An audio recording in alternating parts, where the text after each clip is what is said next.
আমি হৈছোঁ হিন্দু মানুহ।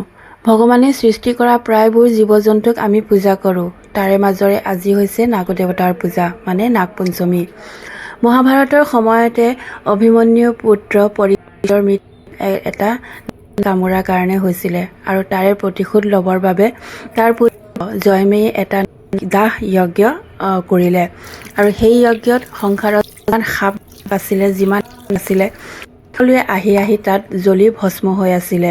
সেইটোৱে দেখাই আস্তিক মুনি গৈ সেই যজ্ঞটো বন্ধ কৰে আৰু সেইখিনি ঘটনা হ'লে মাহৰ শুক্ল পক্ষ পঞ্চমী তিথিৰ দিনাখন, মানে আজিৰ দিনটো, আৰু সেইকাৰণে আজিৰ দিনটো নাগ পঞ্চমী বুলি কোৱা হয়। সেইদিনে সকলো নাগৰ ৰক্ষা কৰিছিলে মুনিয়ে আৰু সেইবাবে নাগ দেৱতাক পূজা কৰা হয়। তাৰে লগত শাওণ মাহৰ সোমবাৰে আমি শিৱ বাবা, মানে শিৱলিংগত গাখীৰ দিওঁ। শাওণ মাহত সাপবিলাক গাত অকণমান গৰম থাকে আৰু গাখীৰ অকণমান ঠাণ্ডা হয়, যি